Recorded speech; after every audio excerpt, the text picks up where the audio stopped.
to other stories now, and it has been revealed that children with reported cases of cancer at the Kolebu Teaching Hospital currently have only 20% of survival rate. The situation has been attributed to misdiagnosis, late presentation, and abandonment of medication by parents due to high cost of treatment. Currently, global estimates peg the number of children with cancer in Ghana to over 1,000 a year. But Dr. Francisca Boateng, who is with the Department of Child Health at Kolebu and a member of the Ghana Medical Association, says the number has been underestimated because some of the children are dying undiagnosed. She spoke on the Super Morning Show. Because of the late presentation, say about 20%. Wow. Yeah. Currently, only about 20% of the children who come into the hospital system survive it. Yes. And we heard a rather disturbing figure that there are you're getting about 250 cases. 180 on the average a year. A year. But mind you, there are about, based on the global estimates, there are about 1,200 children under 15 who have cancer a year. So if In we're Ghana. seeing, In Ghana. So if we're seeing about 180 and say Konfanochi is seeing close to that, that is less than half the cases that actually have cancer. And obviously we are underestimating the people that have cancer. Right. So 20% of those that actually come for healthcare are surviving. So you can imagine, I mean, if you're talking about countrywide, maybe if you have to do the right extrapolation, you're seeing about 10%, 5, because some of them are dying undiagnosed. Yeah. So That's crazy. And what are the common cases today? so on our ward, we'll say most of them are Are leukemias. leukemias and then the lymphomas. Yeah. And this low survival rate is completely down to late detection Yes. or late Late reporting. presentation. Late So presentation. late presentation, Misdiagnosis. yes, and then also abandonment of treatment. So we actually have parents who start on treatment and then disappear. Why? Is it the financial? Yes, the cost. The Wow. medications are quite costly. And The- the investigations involved, they are quite expensive. And then the mentality. So this country is plagued with people thinking that the herbal preparation. So you have a lump, for instance, and you hear people talking about herbal medication to melt the lump. So they are hearing things from other people, the people at home. They trust them more because somebody will come and say, "Oh, my child had a lump here. You know, I applied this herbal preparation, it went." And I mean, obviously, they'll take that over having to stay in the hospital for long periods. They are scared of the chemotherapy drugs. So what they don't know, I'll say, kills them because they think that other forms of treatment are better or will work. She has, however, warned parents to desist using herbal medicine to treat children with cancer as it exposes them more to other delicate diseases. If you're drinking a herbal concoction, it's going into your stomach. It's coming out of your alimentary canal. So from mouth to anus, excuse my language, I mean, No, yes. it's proper language. So essentially Anus. that, yes. And so something that goes through your alimentary canal cannot reach a cancerous cell that's probably in your hand. Essentially, I mean, typically, because the anti-cancer medications are mostly intravenous, so they go through the venous system, the blood, and then reaches the other points in the body. So if someone is drinking a herbal preparation, it's unlikely that it will go and touch the cancerous cell there. Secondly, we don't know what these herbal preparations are made of. Most of them are causing kidney failure, they're causing liver failure, so they're only going to cause more harm than good. So basically, I mean, if you hear things like this, you need to ask yourself, is it something that makes sense? We're joined via Zoom by Jane Williams, who is founder of the Viva Terksen Foundation, and Kwame Owusu, an oncology nurse at the Cape Coast Teaching Hospital. Jane, let me start with you because you've had a child who passed as a result of, childhood cancers. How was it like for you? Jane, kindly unmute for me so we can hear what you're telling us. Thank you very much, and good afternoon to our viewers and listeners. the journey was traumatic for us because we had no idea at that time that kids also get cancer. And at that time in Cape Coast, we didn't have a facility that was handling children balloon cancer. So we had to commute from Cape Coast to Accra every time for treatment. And you can imagine the stress, even getting accommodation and all that. So it was a very difficult moment for us. And so aside that stress, how was the child, taking it? You were going through stress, but how was it really for people who have children going through the same things? How would they be feeling now? You've been there before. It's it's a very difficult moment to be in as a parent. For you, the parent, financially, it's a drain. No matter how wealthy you can say you are, you will feel a pinch. It is a very expensive venture because buying the chemo drugs, doing the MRIs, and it is only through the MRI that they can be able to ascertain the damage that the cancer cells is doing to the body. So if you are unable to afford the MRI, it means that basically you cannot even see what is happening to your child. Then psychologically, the children don't go to school. They will have to stay at home, and it's a drain on them because they'll keep on asking you, why am I not going to school? Why are my friends going to school? And then I am home. So it's a whole lot. And then the other siblings too, you realize that you pay attention much to your sick child, and then if you are not careful, you end up neglecting the other kids. And they will also be complaining that it seems like you don't love them. So I always say that if one person has cancer in a home, it affects every other person in the home, psychologically, emotionally, financially, everybody suffers. How did you, diagnose your child's cancer? Okay, so for my child's cancer, we didn't know about it. So she fell and she had a swell at the right side of her hip. So I quickly rushed her to the hospital for a scan because obviously she was not bleeding, there was nothing. So when they had the scan at CCTH, then we were told that there is a tumor that is basically taking over her kidney. Unfortunately for us, she was born with a single kidney. Naturally, she came to this world with a single kidney.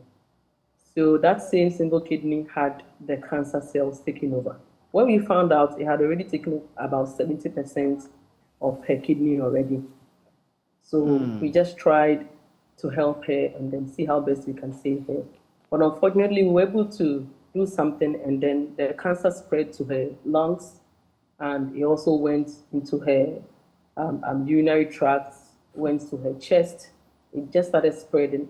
Just as we were almost even done with her chemo, then we realized that it has spread to other organs and in other parts of her body. So they had to put her on palliative care. And then 10 days after palliative care, she went home peacefully to her maker. Would you have made any changes if you had seen it earlier?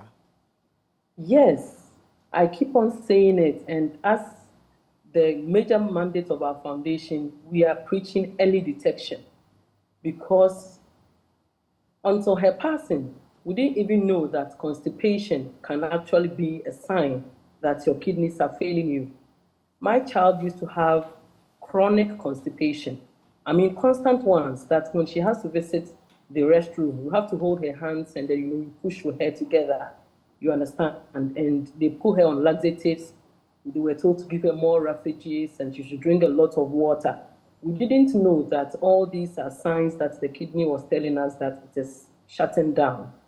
So early detection, we should pay attention to our children, the things they complain much, because the cancer symptoms are just like the normal fever symptoms, headache, feeling dizzy, feverish, and all that. So if it becomes chronic, you take it to the hospital, they treat it, it comes back again, they treat it, it's not going, please. Let them check whether it is that. Because for my child, I later found out that it was actually the kidney that was failing her. That was the reason for her constant constipation. Yes. Stay with me. Let me bring in the Oncology Nest now. So we understand that the cases are on the rise what is contributing to the rise in cases? Okay, as the video that we watched, early detection, like people are not seeking help, and people even don't know that children have cancer. Sometimes we have a September month for oncology month. We go around and we do education, but I realize that most of them think the cancer cases is only for the adults. But children also do get cancer. That's why, so they are not seeking help early. And we also talk about the facilities that we are caring for the cancer cases. At first, it was only Kolebu and Kofanochi. And the others that we are seeing the cases now, like Cape Coast and Techiman and Tamale, they are shared care centers. So at first, let's say the person, where the person stays and is now going to Kolebu, it's also a difficult journey. And most people even didn't know that we have children have cancer and they need to be cared for. So they don't bring the child to the hospitals, but they rather tend to the pastors, herbalists. By the time that they come to the hospital, and also misdiagnosis, because cancers like from the eye, like the retinoblastoma, can be misdiagnosed as being cataract. So from maybe if they go to the health facilities where they are being seen, they are being misdiagnosed of certain conditions and they are being treated. By the time they come to the teaching hospitals, the cases have already been advanced. That's why it's causing the high rates of the cancer cases. And also the treatment is costly. But now by the government, through the government interpretation, some of the 4 child cancers are now on insurance. And people are now coming for treatment. Thank you. Well, so for parents who are watching us now, what must they be looking out for in their children to probably give them that preemption that I should be careful, probably my child is developing this? Okay, so we talk about the early warning signs. Because for now, we don't, apart from talking about genetics, there have been a lot of research being done, but we can't really pinpoint these are the causes of the pediatric cancers. Okay. So we have early warning signs.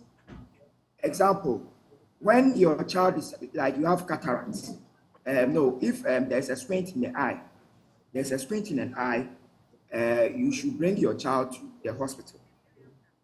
A squint, or the child is having disturbances. Sometimes there can be a mass at the cheek. Sometimes they take it as mumps. By it's not mumps, it can be one of the pediatric cancers. Okay. And as the kidney cancers, sometimes when you are taking care of your baby and you are bathing your baby, you feel a mass at the left side. Mostly the kidney cancer starts at the left. So there's a mass at the left that when you palpate is very hard. That one you have to bring your child earlier. If you leave the child home, the child will start passing urine, which is bloody, and the child will lose weight and other symptoms. Sometimes some of them have bleeding episodes. They have bleeding from the mouth, from the nose, and sometimes you won't see the significant bleeding, but sometimes you see in their palm, there are rashes all over. We call them petechial rashes. They are on the body. Sometimes the ones at the brain, sometimes if your child complains of early morning headache, this headache comes early in the morning. Okay. So always your child is complaining, Mom, I have early morning headaches. It's also associated with vomiting. Then it means your child stands a risk of getting one of the cancers. Okay. Some also complain of joint pains, pain all over. And sometimes some of the cancers are caused when you treat your child repeatedly for malaria. One of the cancers like the Becker's lymphoma cancer occurs when you treat somebody repeated with malaria, and there's another virus, Epstein-Barr virus, that causes the cancer. So because you don't know that these are the attributes for the cancer, you need to bring your child as early as possible for screening. Okay. There are certain laboratory investigations that we are going to know to detect whether it's cancer or not. If it's not cancer, then you just send your child home. Than staying home relying on other things that it's cancer or it's not cancer. Okay. So these are some of the things that parents should look out for. Okay. If there are mumps, they are swelling at any part of the body that you don't understand, you have been using herbal preparations for, and it's not working, please seek early treatment as early as possible. Now we are. Kwame also, yes, you wanted to make a point there. Conclude it for me, then we can move on. Okay. Kwame also is an oncology nurse, but Jane Williams is so that's Jane. So just to wrap up, what would be your advice to parents who are watching us now? So my advice to parents is to pay particular attention to their children.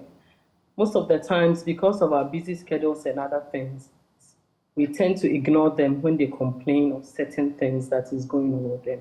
We should pay attention to them.